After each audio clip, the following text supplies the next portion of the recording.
దుర్యోధనుడు పెద్ద పెద్దగా నవ్వుతూ, శ్రీకృష్ణ నువ్వు పచ్చి మోసగాడివి, నువ్వు కనుక ఈ పనికిమాలిన పాండవులకి తోడై మోసపు కుట్రలు చేయకపోయి ఉంటే భీష్ముడు, ద్రోణుడు, జయద్రథుడు లాంటి మహారథులని చంపటం అసలు ఈ పాండవులకి సాధ్యమయ్యేదే కాదు. నువ్వు పచ్చి మోసగాడివి. పాండవులకి ఇయ్యాల్సిన పితృభాగం ఇచ్చేయని ఎంతో నచ్చ చెప్పడానికి ప్రయత్నించినా నేను సూది మొన కూడా ఇవ్వను అని చెప్పినప్పుడే రక్తపు మడుగులో పడి ఉన్న దుర్యోధనుడిని ఆ రోజు ఏకవస్త్రగా ఉన్న ద్రౌపదిని సభకు ఈడ్పించి నీ తొడలు చూపించావు కదా, అదిగో దానికి ఫలితం అనుభవించు. ఎడమ కాలితో దుర్యోధనుడి తలను తన్నాడు. ధర్మరాజు కళ్ళల్లో నీళ్లు తిరుగుతున్నాయి. దుర్యోధనుడి దగ్గర కూర్చుని, చిన్నప్పటి నుండి అసూయ, మదం, మాత్సర్యం, నీ మూర్ఖత్వం వల్ల ధృతరాష్ట్రుడి కోడళ్ళందరూ భర్తలు పోయి ఏడుస్తున్నారు.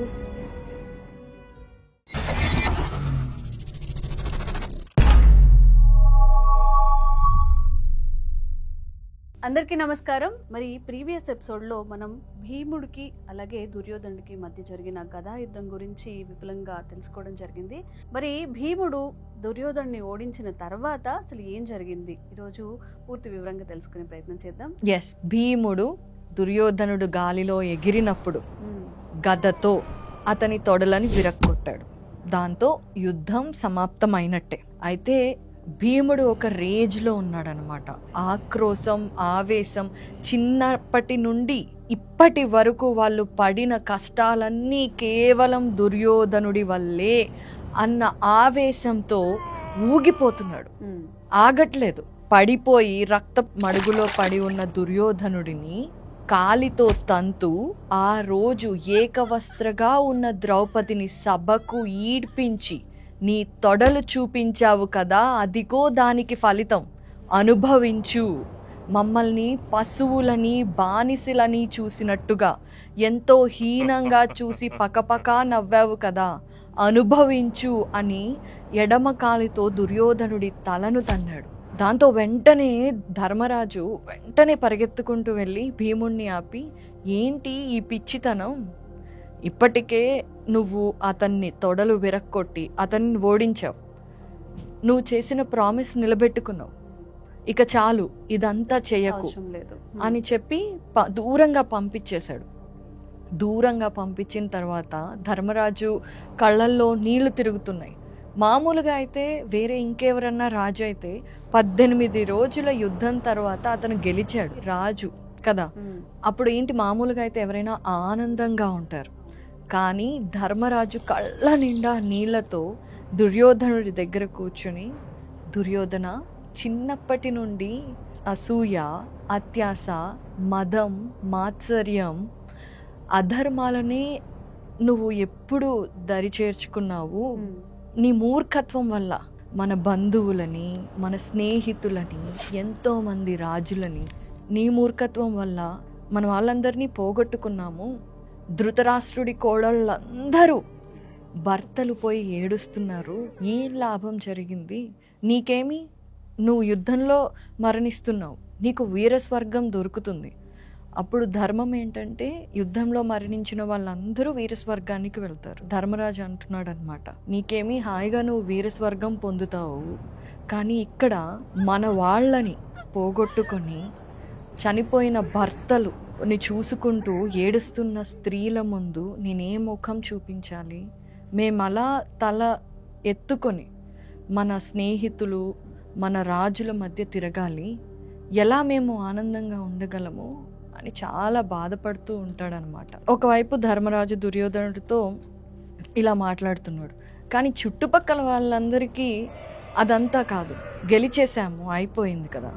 So they are very happy. So అప్పుడు ఏంటంటే అక్కడ అందరూ రాజులు వాళ్ళందరూ కూడా బాగా ఎగురుతూ, గోల చేస్తూ, ఆనందంగా హ్యాపీగా సంబరాలు చేసుకుంటూ పడి ఉన్న దుర్యోధనుడిని ధర్మరాజు ఇలా మాట్లాడటం చూసి వాళ్ళు, ధర్మరాజు ఇంకా ఇలా సానుభూతి చూపించడం ఏంటి ఈ దుర్మార్గుడికి అని చాలా తిడుతున్నారనమాట దుర్యోధనుడిని. సో శ్రీకృష్ణుడు వచ్చి, ఎందుకు, ఆల్రెడీ చచ్చిపోయాడు వాడు, వాడిని తిట్టి మనల్ని తక్కువ చేసుకోకూడదు.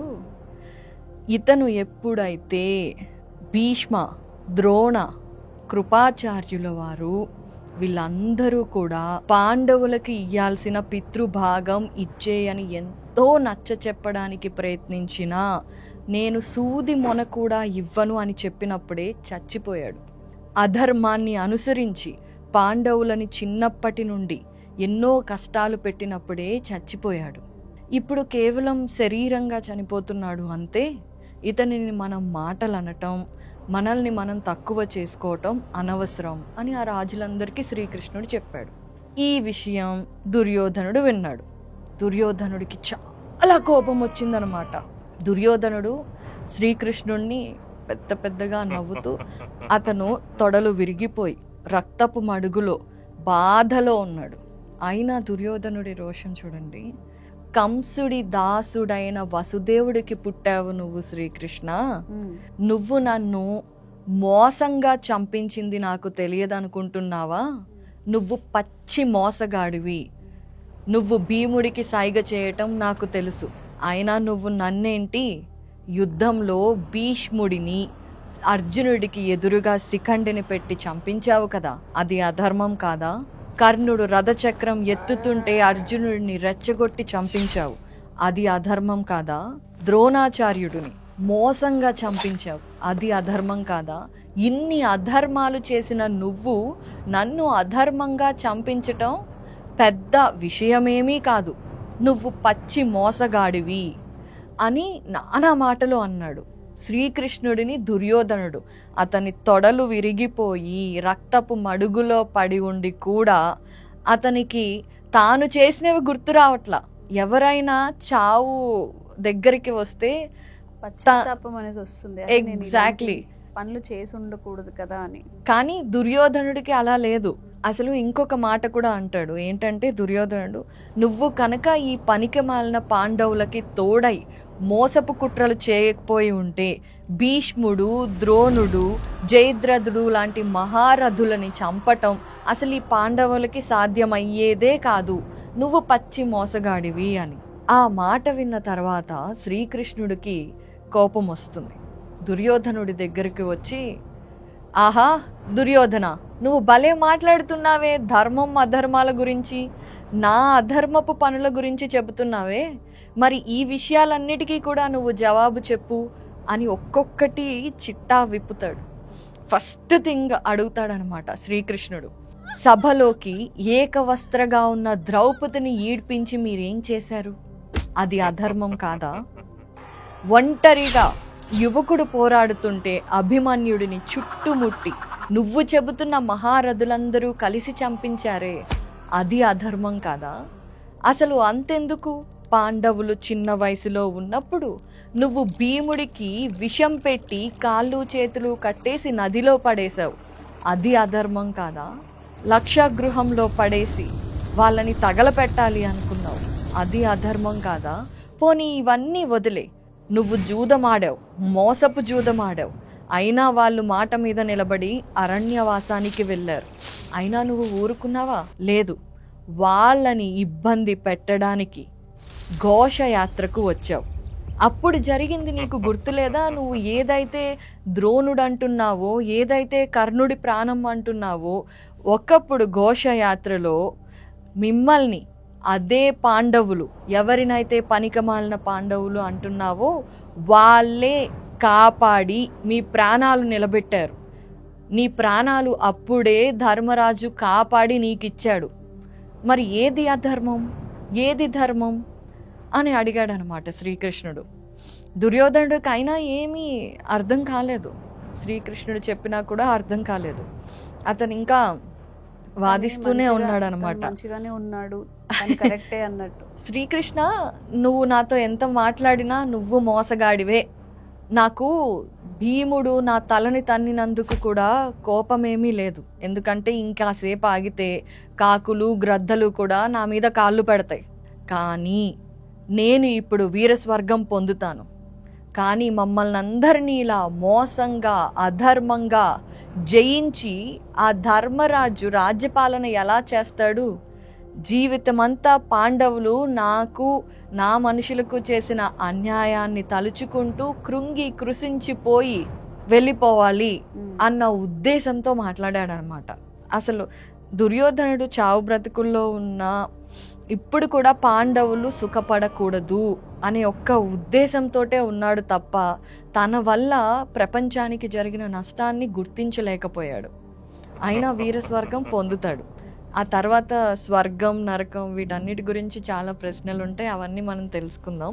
బట్ ఈ కాన్వర్జేషన్ అయిపోయిన తర్వాత ఝాన్సీ అక్కడ ఉన్న పాండవ రాజులు, పాండవులు, శ్రీకృష్ణుడు వీళ్ళందరూ దుర్యోధనుడిని అక్కడే వదిలేసి రథాలకి వెళ్తారనమాట.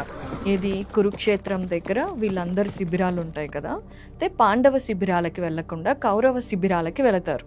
ఎందుకంటే దే హ్యావ్ టు డిక్లేర్ ఏంటి, ఇప్పుడు దుర్యోధనుడు చనిపోయాడు, ధర్మరాజు ఈజ్ ద కింగ్, యుద్ధం అయిపోయింది అని డిక్లేర్ చేసేసారు. ఓకే, సో అలా శిబిరాల దగ్గరికి వెళ్ళి ధర్మరాజు వాళ్ళందరూ వాళ్ళ రథాల్లో వస్తున్నారు.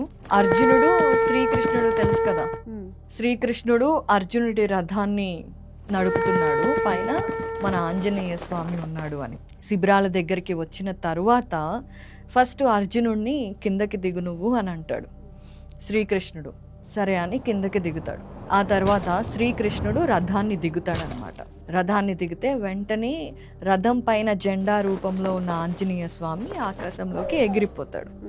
ఎగిరిపోగానే ఒక్కసారిగా అప్పట్లో ఉన్న రథాలు ఇప్పుడు మనకి ఇమాజినేషన్లో కానీ ఫొటోస్ అవన్నీ చూస్తే ఏదో 4 ఇనుప చక్రాలో లేదంటే చెక్క చక్రాలో పెట్టి దాని మీద ఉండే రథం అలా ఉండేవి కాదు. రథాలు అంటే చాలా పెద్దవి, ఒక రథం ఈ బిల్డింగ్ అంతా కూడా ఉండేదట. అందులో కూడా కొన్ని సెక్షన్స్లో ఒక చోటేమో అస్త్రాలను పొందుపరుస్తారు, ఇంకో చోట ఇంకొకటి పొందుపరుస్తారు, ఇంకొక చోట కొంతమంది మనుషులు అవన్నీ ఎవరైతే రథం మీద నుండి యుద్ధం చేస్తున్నారో వాళ్ళకి అందించడానికి ఉంటారు. That is a technology. So అంత పెద్ద రథం ఒక్కసారిగా భగ్గుమని మంటలు వచ్చి ఒక్క నిమిషంలో ఆ మంటలలో అసలు బూడిదైపోయింది. సో అసలు అర్థం కాల అర్జునుడికి, ఇదేంటి ఇప్పటిదాకా బ్రహ్మాండంగా ఉంది, తలతలా మెరుస్తోంది కదా, ఇదేంటి రథం ఇలా బగ్గుమని బూడిదైపోయింది అని శ్రీకృష్ణుడిని ఆశ్చర్యంగా అడుగుతాడు. అడిగితే శ్రీకృష్ణుడు నవ్వుతూ చెప్తాడు, అర్జున ఏమనుకుంటున్నావు నువ్వు, ఇప్పటిదాకా కేవలం నీ గొప్ప యుద్ధం వల్లే ఇదంతా జరిగింది అనుకుంటున్నావా? లేదు, నీ యుద్ధం కంటే మహారథులు చాలా మంది ఉన్నారు. భీష్ముడు, ద్రోణుడు వాళ్ళందరూ ఎన్నో పవర్ఫుల్ అస్త్రాలు వేశారు కదా, వాటన్నిటికీ అసలు ఇది ఎప్పుడో దగ్ధం అయిపోయింది. కానీ నేను హనుమంతుడు ఉండటం వల్ల, మా శక్తి వల్ల అది ఇప్పటి వరకు ఆగి ఉంది. ఎప్పుడైతే నేను హనుమంతుడు ఆ రథం నుండి విడిపోయామో అప్పుడు దాని అసలు రూపం ఏదైతే దగ్ధం అయిపోయిందో అలాగే అది బూడిదైపోయింది. అయినా ఇలాంటివన్నీ చాలా మామూలు అర్జున, నువ్వు కంగారు పడకు అని చెప్తాడు. అని చెప్పి బ్యూటిఫుల్గా ఒక పని చేస్తాడు. యుద్ధానికి ముందు ధర్మరాజు ఏం చేస్తాడంటే శ్రీకృష్ణుడి దగ్గరికి వెళ్ళి అర్జునుడిని అప్పగించి, అర్జునుడిని నీకే అప్పగిస్తున్నాను, నువ్వే జాగ్రత్తగా చూసుకొని యుద్ధంలో తనని కాపాడాలి అని చెప్తాడు. అలాగే అర్జునుడి చేయి పట్టుకొని ధర్మరాజు దగ్గరికి తీసుకువెళ్ళి శ్రీకృష్ణుడు, ధర్మరాజా ఇదిగో నీ తమ్ముడు అర్జునుడు, నువ్వు ఎలా అయితే అప్పగించావో అలాగే నేను నీకు అప్పగిస్తున్నాను అని చెప్తాడనమాట. చెప్తే ధర్మరాజుండి, ఏంటి శ్రీకృష్ణ నువ్వు అనేది, నువ్వు కేవలం అర్జునుడినే కాదు మా పాండవులందరినీ రక్షించావు, నువ్వు ఉండటం వల్లే మేము ఈ యుద్ధం గెలవగలిగాము అని ఆయనకి పాండవులందరూ కృతజ్ఞతలు చెప్తారు. అప్పుడు శ్రీకృష్ణుడు ఉండి, సరే ఇక్కడ అది కౌరవ శిబిరాలు కదా, కౌరవ శిబిరాలలో దుర్యోధనుడు ఇప్పుడు లేడు, ఇదంతా కూడా అపశకునంగా నాకు అనిపిస్తోంది. సో ఇక్కడ మనం ఉండొద్దు, అలా అని మన శిబిరాలకి కూడా వెళ్ళొద్దు. మనం ప్రశాంతంగా యుద్ధం ముగిసినందుకు ఈ రోజంతా ఓఘవతి నది తీరానికి వెళ్ళి అక్కడ నిద్ర చేసి రేపు పొద్దున వద్దామని పాండవులని తీసుకొని శ్రీకృష్ణుడు ఓఘవతి నది దగ్గరకు వెళ్తాడనమాట. అపర్ణ గారు, మరి అశ్వత్థామ పాండవులను చంపడానికి కుట్ర చేశాడు అని కూడా మనం పురాణాలు చెప్తున్నాయి, మరి అది ఎప్పుడు జరిగింది? ఝాన్సీ, ఎస్, ఇది నెక్స్ట్ జరుగుతుందనమాట. అది నెక్స్ట్ ఎపిసోడ్లో మనం డిస్కస్ చేద్దాం. సో శ్రీకృష్ణుడు పాండవులని ఇలా చెప్పి ఓఘవతి నది తీరానికి తీసుకువెళ్ళడానికి కూడా ఒక కారణం ఉంది. అవన్నీ నెక్స్ట్ ఎపిసోడ్లో తెలుసుకుందాం తప్పకుండా. సో ఈ ఎపిసోడ్లో అయితే నాకు ఒకటి అర్థమైంది, మనం ఎంత మంచి చేసినా కానీ కొంతమంది ఉంటారు కదా చెడ్డ వాళ్ళు, అంటే ఇంక వాళ్ళు చెడ్డ వాళ్ళే. వాళ్ళు లాస్ట్ స్టేజ్లో కూడా వాళ్ళు ఏం చేశారు, వాళ్ళు ఏం తప్పులు చేశారు అనేది రియలైజేషన్ అనేది వాళ్ళకి రాదు. బట్ అలా ఉండకూడదు, అంటే మన తన అనేది చూసుకొని వెళ్ళమని చెప్తూ ఉంటారు కదా. కొంచెం అందరినీ కలుపుకొని వెళ్ళే గుణాన్ని పెంపొందించుకోవాలి అనేది అయితే నాకు అర్థమైంది. ఇంకా ఫర్దర్గా నెక్స్ట్ ఎపిసోడ్లో ఇంకా వివరంగా మనం తెలుసుకునే ప్రయత్నం చేద్దాం. తప్పకుండా ఝాన్సీ. ఇక్కడ ఇంకొక చిన్న విషయం కూడా మనం మాట్లాడుకోవాలి. ఏంటి అంటే చాలా మంది మనకి కొంతమంది టాక్సిక్ పీపుల్ ఉంటారు. దుర్యోధనుడు is kind of very toxic person కదా. సో టాక్సిక్ పీపుల్ అయినా కూడా మన వాళ్ళు కదా అని వాళ్ళు ఎంత కష్టపెట్టినా ఎంత బాధ పెట్టినా ఓర్చుకొని చాలామంది అలాగే కలుపుకుపోతూ ఉంటారు ధర్మరాజులా. కానీ మనకి అన్లక్కీలీ ఆర్ వాట్ శ్రీకృష్ణుడు లాంటి వాళ్ళు లేరు. వద్దమ్మా, వాడు జీవితం అంతా చెడుగానే ఉంటాడు, నువ్వు ఈధర్ వాళ్ళని వదిలే, నీ లైఫ్ నువ్వు చూసుకో అని చెప్పి ఆ టాక్సిసిటీ నుండి బయటకి తీసుకొచ్చే వాళ్ళు మనకి రియల్గా శ్రీకృష్ణుడు అయితే ఉండరు. కానీ మహాభారతం తెలుసుకుంటే చెడ్డవాళ్ళగానే ఉంటారు, మనం మంచి వాళ్ళుగా మారుతారు అని మనం ఎంతసేపు ఎదురు చూసినా మన టైమే వేస్ట్ అవుతుంది తప్ప మనకి ఒరిగేది ఏమీ లేదు, డిసప్పాయింట్మెంట్ తప్ప అనే ఒక విషయం కూడా తెలుస్తుంది. సో టాక్సిక్ పీపుల్కి దూరంగా ఉండాలి. టాక్సిక్ పీపుల్ మారుతారని ఎక్స్పెక్ట్ కూడా చేయకూడదు. సో ఇలాంటి ఎగ్జాంపుల్స్ చాలా ఉంటాయి. సో అశ్వత్థామ గురించి నెక్స్ట్ ఎపిసోడ్లో తెలుసుకుందాం. తప్పకుండా. Thank you so much Jhansi.